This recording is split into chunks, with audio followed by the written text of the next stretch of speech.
Picture this. It's Christmas Eve, 1892, and you're sitting in your drawing room watching your husband hand you a small velvet box from Tiffany's.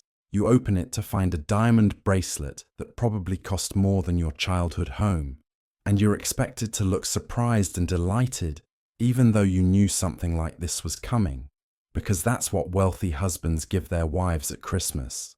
You smile, you thank him graciously, you put it on immediately to show your appreciation, and then you hand him your gift, an expensive leather document case you spent weeks selecting, monogrammed with his initials, that cost a fraction of what he spent on you, but is still more than your lady's maid earns in 6 months, because apparently Christmas gift-giving has mathematical formulas about who spends what on whom, and getting it wrong could create social scandal. Meanwhile, your children have already opened their stockings this morning, finding oranges that cost more than most families spend on dinner, along with gold lockets and pocket watches tucked in with the nuts and candy, because apparently modest stocking stuffers can include actual jewellery.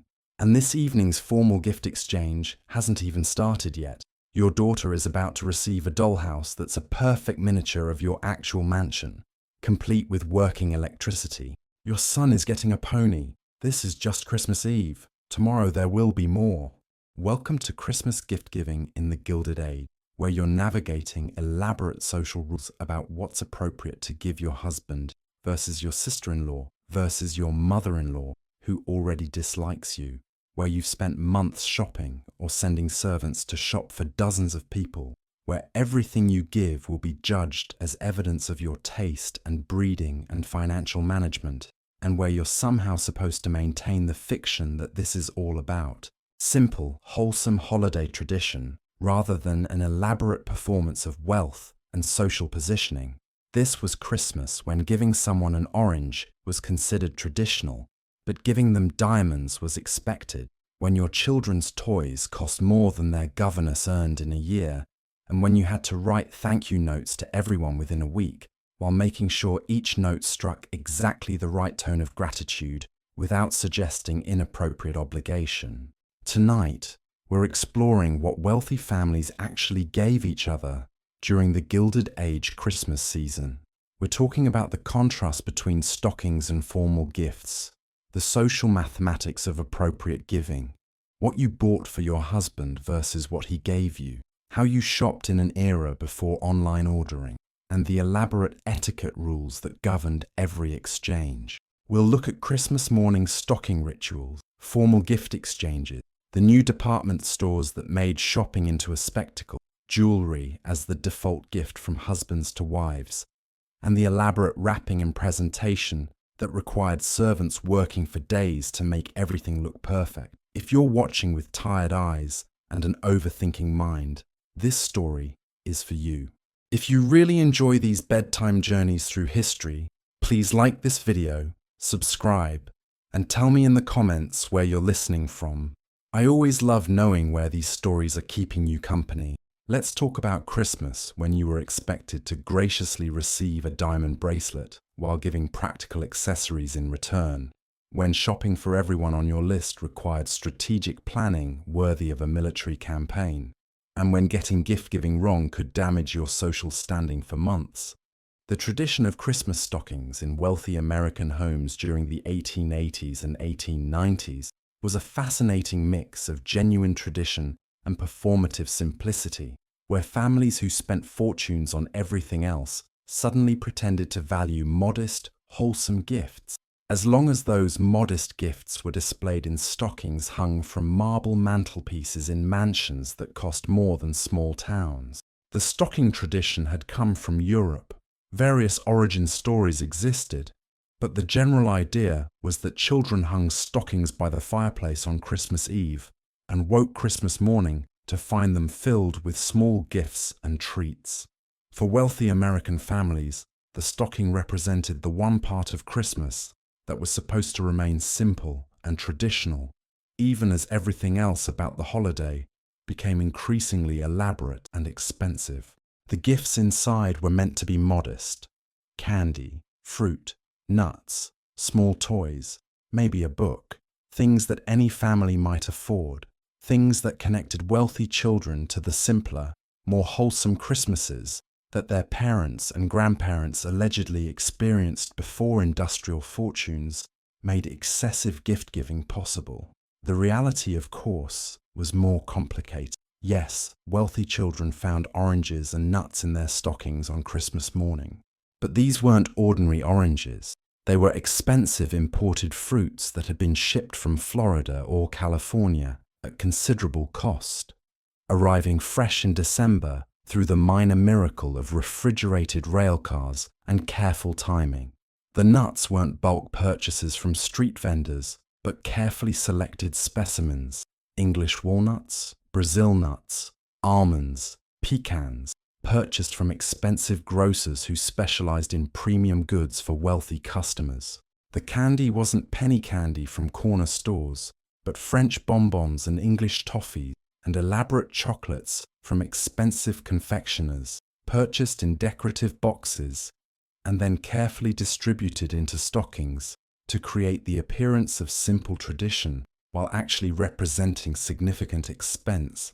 A single stocking's worth of modest candy might cost several dollars when workers earned $2 per day, because even traditional gifts needed to meet quality standards appropriate for wealthy families. Children's stockings typically included a book because literacy and education were important even on Christmas morning. But these weren't cheap editions or simple children's stories. They were beautifully bound volumes with gilt edges and color illustrations, purchased from the finest bookstores, often imported from England, because British children's books were considered superior to American publications. A single book appropriate for a wealthy child's Christmas stocking might cost $2 or $3, equivalent to perhaps $75 to $100 today, for something that was supposedly a small gift. And then there were the items that blurred the line between stocking stuffer and actual expensive gift: the small pieces of jewelry, the gold pencils, the silver trinkets, the elaborate toys that technically fit in stockings but cost more than many families spent on Christmas entirely. It wasn't uncommon for a young girl's stocking to include a small locket or a bracelet, for a boy's stocking to contain a pocket watch or an expensive pen, for these modest traditional gifts to actually represent substantial financial investment disguised as wholesome simplicity.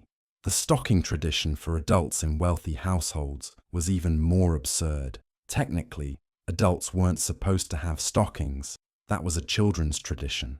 But many wealthy families extended the practice to everyone, with you finding a stocking hung with your name embroidered in expensive thread.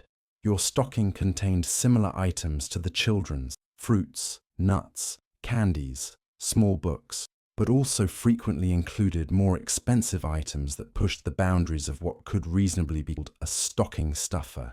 You might find gold hair combs in your stocking, a small piece of jewelry, an expensive decorative fan, a silver trinket that cost more than your housekeeper earned in a month. These items were presented as part of the stocking tradition, as though they were equivalent to oranges and nuts, when in reality they were substantial gifts that had been strategically placed in stockings to maintain the fiction that Christmas morning was about simple, traditional pleasures rather than expensive gift-giving.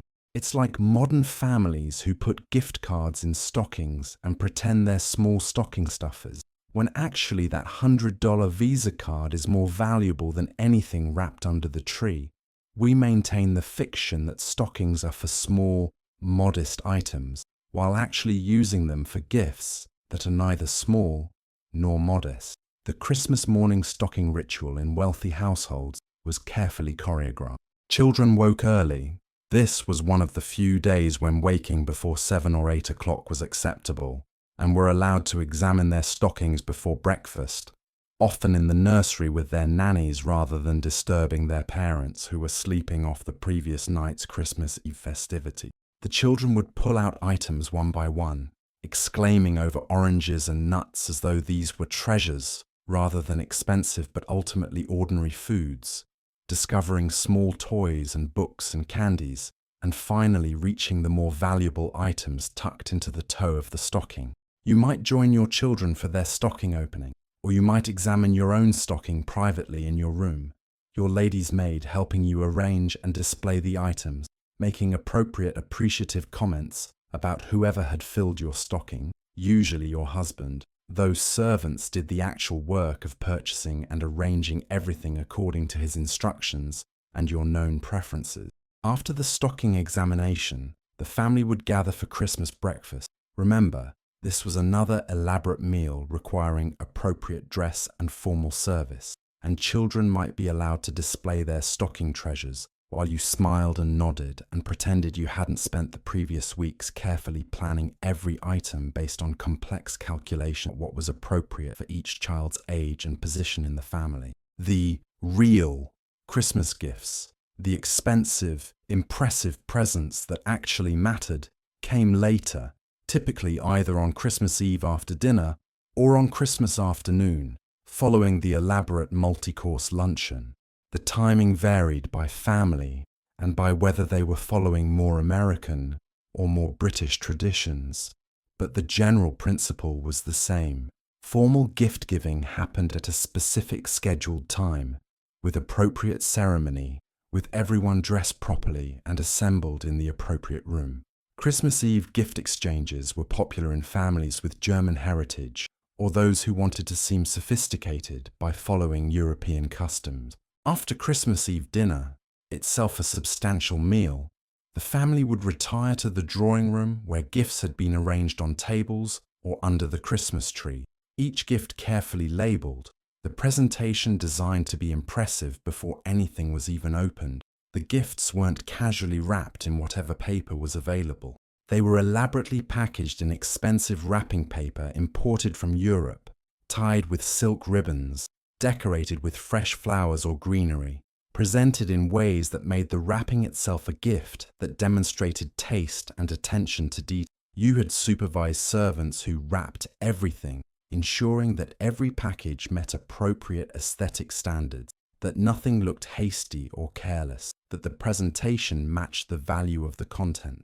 The gift exchange itself followed protocol. Your husband typically distributed gifts if he was the patriarch, reading names from labels, handing packages to recipients who were expected to open them with appropriate expressions of surprise and delight, regardless of whether they actually liked what they received. Or sometimes gifts were distributed by servants who brought them to each person, according to some predetermined order that you had carefully planned to avoid any suggestion of favoritism or slight. Children received gifts first, their packages containing the toys and items that would occupy them for the coming year. And these weren't modest toys. These were elaborate, expensive items that represented significant investment and that were designed to impress both the children and any guests who might be present to witness your family's generosity. Dollhouses were enormously popular gifts for girls, but these weren't simple wooden structures with a few pieces of furniture. These were architectural miniatures, perfect scale models of actual houses, often modelled after your own mansion, with multiple rooms fully furnished with miniature versions of real furniture, with working doors and windows, with electricity if your family was particularly modern, with complete sets of miniature dishes and linens and decorations. A high-quality dollhouse could cost hundreds of dollars, equivalent to perhaps $15,000 today, for what was technically a child's toy, but was really a display piece that demonstrated your family's wealth and taste. Some dollhouses came with their own servants, dolls dressed as maids and butlers and cooks, positioned in appropriate areas of the miniature house, teaching your daughters about household management while also reinforcing social hierarchies. The message was clear. This dollhouse wasn't just a toy, but a teaching tool, preparing your daughters for their future roles as wealthy women who would manage similar households with similar servants, just like you did. Boys received different but equally elaborate gifts. There were trains, not simple wooden trains, but detailed mechanical models with working engines, multiple cars, elaborate track systems, miniature stations and landscapes. A complete train set could cost as much as a dollhouse. with the most elaborate versions requiring their own dedicated rooms or spaces to set up properly. There were also lead soldiers, not just a few figures, but entire armies with hundreds of pieces, cavalry and infantry and artillery, representing various historical battles or contemporary military forces, arranged in decorative boxes with hand-painted details. Your son's collecting and playing with lead soldiers was considered educational, teaching them about military history and strategy, preparing them for potential future military service, or at least for understanding military matters appropriate for gentlemen. Some boys received ponies or full-sized horses, gifts that couldn't exactly be wrapped and placed under a tree, but that were presented on Christmas with appropriate ceremony. Your son would be led to the stables, themselves substantial buildings on your estate, and shown his new horse, already fitted with expensive tack and equipment, often accompanied by lessons from professional riding instructors you'd hired to ensure he learned proper equestrian skills. A Christmas pony could easily cost $500 to $1,000, including all the equipment and lessons and ongoing care, for a gift that would be outgrown in a few years, but that demonstrated your family's commitment to providing appropriate accomplishment. Older children and teenagers received gifts that prepared them for adult life. Your daughters received elaborate jewelry boxes, filled with age-appropriate jewelry, nothing too expensive or mature, but substantial pieces nonetheless. Gold lockets and simple bracelets and decorative pins that introduced them to the jewelry they'd be expected to wear and appreciate as adults. They received books of poetry or novels considered appropriate for young ladies, art supplies if they showed interest in painting or drawing, musical instruments if they were being trained in piano or harp. Your sons received watches. Pocket watches were important markers of approaching adulthood, expensive timepieces that came with elaborate chains and fobs, that needed to be wound daily, that symbolized the time management and punctuality expected of gentlemen. They received expensive pens and desk sets, preparing them for the correspondence and record-keeping they'd need to manage business affairs or estates. They received firearms if they were old enough to begin learning to shoot, introducing them to the hunting and sporting activities that would be expected of wealthy men. The gifts that you and your husband exchanged followed different but equally complex rules about what was appropriate. Your husband gave you jewelry. This was standard, expected, the primary way that wealthy men demonstrated affection and appreciation for their wives, while also displaying their own financial success. The jewelry needed to be expensive enough to reflect his wealth, but not so expensive or elaborate that it seemed like he was trying to compensate for something. A massive diamond necklace might suggest he'd been unfaithful and was attempting to buy forgiveness, while too modest a gift might suggest financial difficulty or lack of affection. Diamond bracelets were popular Christmas gifts from husbands to wives, substantial pieces featuring multiple stones in elaborate settings, costing anywhere from $500 to several $1,000s, presented in velvet-lined boxes from famous jewelers like Tiffany or Cartier. The presentation was carefully orchestrated. Your husband would give you the gift privately or in front of your immediate family, watching your face as you opened the box, waiting for your expression of delight and gratitude that confirmed he'd chosen well and that you appreciated his generosity. You wore the piece immediately, putting it on right there to show your pleasure and gratitude, even if it didn't quite match what you were wearing, because refusing to wear it immediately would suggest disappointment or lack of appreciation, and you'd wear it frequently in the coming months, especially to social events where other women would notice and comment, and your husband would feel validated that his gift was admired by others. Pearls were another common gift. Pearl necklaces or earrings or brooches. The pearls themselves, expensive natural pearls rather than the cultured pearls that would become common in the 20th century, each one carefully selected for size and luster and color, strung or set by expert craftsmen. A high-quality pearl necklace could cost thousands of dollars, representing a significant portion of even your family's annual budget, justified as an investment that would last for generations and eventually be passed down to your daughters or daughters-in-law. Some husbands gave furs, mink or sable coats that cost fortunes and that demonstrated both wealth and their desire to keep their wives warm and beautifully dressed. Furs were practical luxury items, genuinely useful in cold weather, while also being status symbols that announced the wearer's social position. Perfect Christmas gifts that combined utility with extravagance. You'd wear your new fur to church on Christmas Day, to social calls during the following weeks, making sure everyone in your social circle saw and admired it and understood that your husband valued you appropriately. What you gave your husband was more complicated. The social rules about gift giving were asymmetrical, with men expected to give more expensive gifts to women than women gave to men, reflecting both wealth disparities and gendered expectations about who was responsible for demonstrating affection through material gifts. You gave your husband expensive accessories, gold cigarette cases, silver flasks, elaborate desk sets, fine leather goods like wallets or document cases. These items were substantial and expensive, but still considerably less costly than the jewelry he gave you, maintaining appropriate hierarchy while still demonstrating thought and care. Books were popular gifts from wives to husbands, expensive leather-bound editions of classic literature or history, first editions of contemporary works by important authors, books on subjects related to your husband's interests or profession. An appropriate book gift might cost $50 to $100 for a particularly fine edition, substantial but not overwhelming, thoughtful without being presumptuous.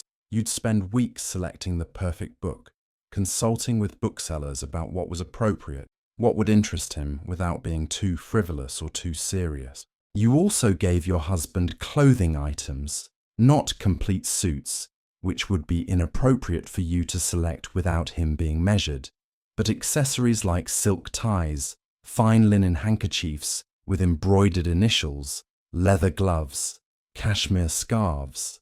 These items were personal without being too intimate, useful without being too practical, expensive enough to reflect your family's means, but not so expensive that they seemed excessive for what were technically accessories.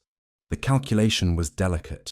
You wanted to give something that showed you knew his taste and paid attention to his preferences, but you couldn't give anything so personal that it suggested inappropriate intimacy, or so expensive that it appeared you were trying to compete with his gift to you. The goal was to demonstrate appropriate wifely attention and care while maintaining the fiction that his gifts to you were the primary exchange and yours to him were supplementary acknowledgements. Gift-giving between you and your siblings followed different rules depending on your relationship. If you had brothers, you gave them practical items, books, desk accessories, small luxuries like expensive tobacco or fine writing paper. Your brothers gave you jewelry, though nothing as expensive or significant as what your husband gave you. Modest pieces like simple gold chains or small brooches, items that were appropriate and that didn't suggest anything beyond brotherly affection. If you had sisters, you exchanged gifts that were more equal in value, decorative items for the home, books, luxury accessories like fine handkerchiefs or gloves, small pieces of jewelry that weren't too expensive but showed thought and care. Sisters could be more intimate in their gift-giving than brothers, and sisters could acknowledge shared tastes and interests, could give items that reflected genuine knowledge of each other's preferences rather than just fulfilling social obligations. Adult siblings who were married created more complicated situations. You needed to give gifts to your siblings' spouses, and these gifts required careful calibration to avoid any appearance of inappropriate intimacy or interest. Giving your brother-in-law too personal or expensive a gift could create scandal, suggesting improper feelings or at minimum poor judgment about social boundaries. Safe gifts between in-laws included books, decorative items for the home, luxury consumables like expensive teas or imported delicacies, things that were thoughtful without being personal, expensive enough to show respect but not so expensive that they created obligation or suggestion. Your mother-in-law presented particular challenges. You wanted to give something that showed appropriate respect and affection, but you also needed to navigate whatever complicated relationship you had with her. And if you were like most American heiresses, married into established families, that relationship probably included significant tension and judgment. The gift needed to be expensive enough to show respect for her position, but not so expensive that it seemed like you were trying to buy her approval. It needed to be tasteful enough to demonstrate your good judgment, but not so distinctive that it suggested you thought your taste was superior to hers. Common gifts for mothers-in-law included decorative items for the home, expensive vases, silver pieces, fine linens that showed respect for her role as household manager, while not being so personal that they suggested intimacy you probably didn't feel. Books were safe if you knew her interests. Fine teas or imported delicacies showed thought without being presumptuous. You'd spend weeks agonizing over the perfect gift, consulting with your husband about what would be appropriate, probably settling on something that satisfied social requirements without revealing how you actually felt about the woman. If you had children, you also needed to oversee their gift-giving to others, teaching them about appropriate gifts, helping them select items for family members, ensuring that what they gave reflected well on their upbringing and your family's position. Your daughter giving her grandmother a handmade card was charming when she was 5 but inappropriate when she was 12, and should understand that gifts needed to be purchased and substantial. Your son giving his father a pen he'd selected himself showed good judgment if it was an expensive pen from a reputable maker, but poor judgment if it was something cheap or frivolous. Grandparents giving to grandchildren had more flexibility, able to give elaborate gifts without concern about spoiling children, because that was grandparents' prerogative and possibly purpose. If you were fortunate enough to have your parents still living, they might give your daughters their first real jewelry, not toys, but actual pieces that could be worn and treasured. Gold lockets with family photos inside, small diamond or pearl pieces that introduced girls to real gems. They might give your sons their first real watches or other items marking transition toward adulthood. These gifts from grandparents to grandchildren were special because they came with fewer social calculations. Grandparents could be generous without worrying about whether they were setting inappropriate expectations or creating obligations. The costs of all this gift-giving added up astonishingly quickly. You might easily spend several $1,000s on Christmas gifts for your immediate family, extended family, close friends, and the various social connections who required acknowledgement.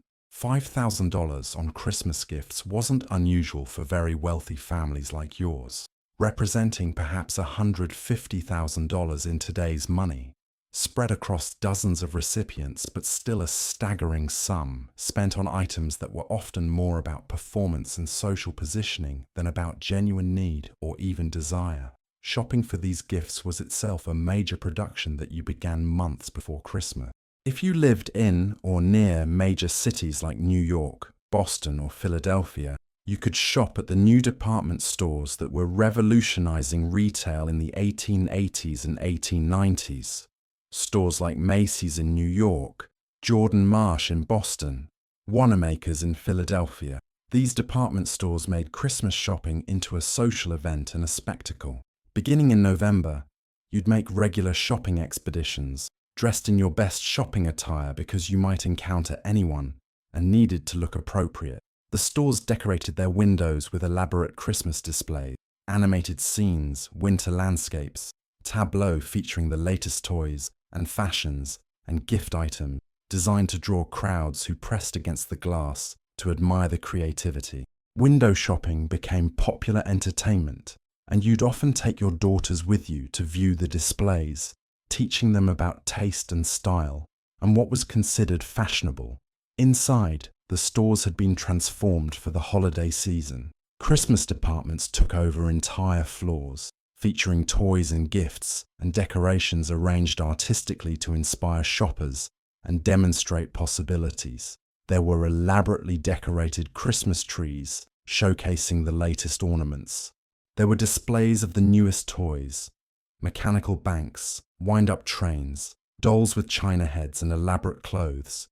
There were gift suggestions for every relationship and every budget, from modest items costing a few dollars to extravagant pieces costing hundreds. You'd spend hours examining options, consulting with sales staff who were trained to make suggestions based on your apparent wealth and social position, ordering items to be delivered to your home, maintaining accounts that would be settled monthly rather than paying cash for each purchase.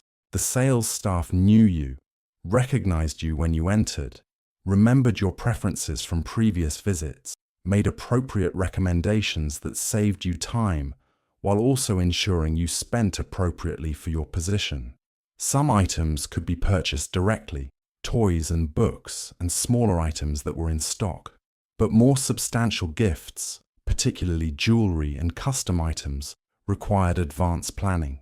If you were shopping for your husband's Christmas jewelry, cufflinks or a watch chain or some other accessory, you might visit a jeweler in October or November, examining options, possibly ordering custom pieces designed specifically for him, arranging for the piece to be ready for Christmas Eve presentation. This process required multiple visits, initial consultation, viewing design sketches, approving the final piece, potentially requesting modifications. Your husband did similar planning for your jewelry, though you pretended not to know about his visits to Tiffany's or his consultations with jewelers.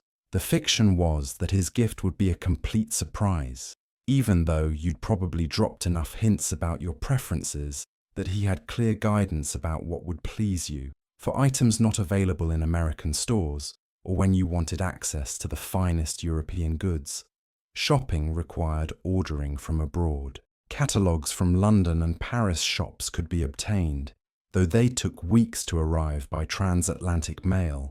Orders needed to be placed months in advance to ensure delivery by Christmas, with no guarantee that items would arrive on time or would match expectations when they finally appeared. Some wealthy families sent servants to Europe on shopping expeditions, giving them lists of required items and sufficient funds to purchase everything in London or Paris shops, then shipping the goods back across the Atlantic. This was expensive and time-consuming, but ensured access to items that couldn't be obtained in America, particularly fashion items and luxury goods that European manufacturers produced with quality and style that American producers couldn't yet match. The actual mechanics of gift wrapping and presentation required additional labor. You supervised servants who wrapped gifts. This wasn't something you did yourself, though you made decisions about presentation. The gift wrapper would take the purchased items, pack them carefully in decorative boxes if they didn't come in appropriate packaging, wrap them in expensive paper imported from Europe, tie them with silk ribbons, add fresh flowers or evergreen sprigs, attach cards written in elegant script, and arrange everything under the Christmas tree or on designated gift tables in aesthetically pleasing arrangement. The wrapping paper itself could be expensive. Decorative papers with gold or silver patterns, papers printed with Christmas scenes, papers that were clearly luxury items rather than ordinary brown paper. The ribbons were real silk, often in particular colors that you'd selected to match your family preferences or coordinate with room decorations. Everything about the gift presentation was designed to demonstrate that your family cared about beauty and aesthetics, that you didn't simply buy expensive things, but displayed them beautifully. Some families attached small additional decorations to packages, miniature wreaths, tiny ornaments, dried flowers, anything that made the wrapped gift itself attractive before it was even opened. The goal was to create anticipation, to make the unwrapping part of the gift experience, to demonstrate that care and attention had been invested at every stage of the gift-giving process. The social rules around gift-giving were complex enough that you probably consulted etiquette books that devoted entire chapters to appropriate Christmas presents for various relationships. Giving too expensive a gift could be as problematic as giving too cheap a gift. It might suggest you were trying to buy the recipient's affection or obligation, might embarrass the recipient who couldn't reciprocate at the same level, might indicate poor judgment about what was appropriate for the relationship. Similarly, giving too personal a gift to someone you weren't married to could create scandal. Even something as simple as giving your brother-in-law a monogrammed handkerchief could be questionable depending on the relationship and how it might be interpreted. You needed to constantly navigate these rules, consulting with your husband about questionable cases, erring on the side of caution when uncertain, understanding that one misjudged gift could create gossip that lasted for months. There were also rules about acknowledging gifts that you needed to follow and teach your children. Recipients were expected to express immediate gratitude upon opening gifts, with appropriate enthusiasm that matched the gift's value and the giver's expectations. Too much enthusiasm might seem false, too little might seem ungrateful. Finding the right balance required social skills that you'd been trained in and that you were now training your children to perform. How to receive gifts graciously, regardless of whether you actually liked them. How to express appreciation that satisfied givers without committing you to reciprocal obligations you couldn't fulfill. After Christmas, you spent days writing thank you notes to everyone who had given you or your children gifts. Formal notes on your best stationery, written in elegant script, expressing specific appreciation for the particular gift received and the thoughtfulness it represented. These notes needed to be sent within a week of Christmas, required careful composition to strike the right tone, and were themselves judged as reflections of your breeding and social training. Your children wrote their own notes under your supervision, and you reviewed each one to ensure it met appropriate standards before allowing it to be sent. The environmental and social costs of all this gift-giving rarely occurred to anyone in the 1890s. The consumption was simply what wealthy families did, how they celebrated Christmas, how they demonstrated their success and their position. You didn't think about the workers in factories producing toys and decorations, the conditions in jewelry workshops, the environmental impact of mining gems and precious metals, the waste generated by elaborate wrapping paper and boxes that would be discarded after a single use. The inequality was visible but not discussed in your circles. Your family spent thousands on gifts, while your own servants earned a few $100s annually, while working families in the same city struggled to afford basic necessities. This was simply how things were, not something that required justification or examination. There was some charitable giving, certainly, but it was separate from family gift-giving, positioned as noblesse oblige, rather than as any acknowledgement that perhaps the inequality itself was problematic. Looking back from our modern perspective, Gilded Age Christmas gift-giving seems simultaneously familiar and alien. We recognize the basic structure: stockings with small gifts, wrapped presents under the tree, jewelry and toys and books as common gifts. The anxiety about finding perfect presents that demonstrate appropriate thought and care. The traditions you participated in are traditions we still follow, adapted to modern circumstances, but fundamentally similar in structure and purpose. But the scale and expense and elaborate social rules feel foreign to most modern celebrations. We don't typically give our children dollhouses that cost $15,000 or ponies as Christmas presents. We don't navigate complex protocols about what gifts are appropriate between which relationships with the same intensity. We don't employ servants to wrap our gifts or order jewelry months in advance from European craftsmen. Yet in wealthy circles today, some of these traditions persist. Luxury gift-giving among the very rich still involves jewelry costing thousands or tens of thousands of dollars. Elaborate toys that are really display pieces, gifts calculated to demonstrate appropriate wealth and taste.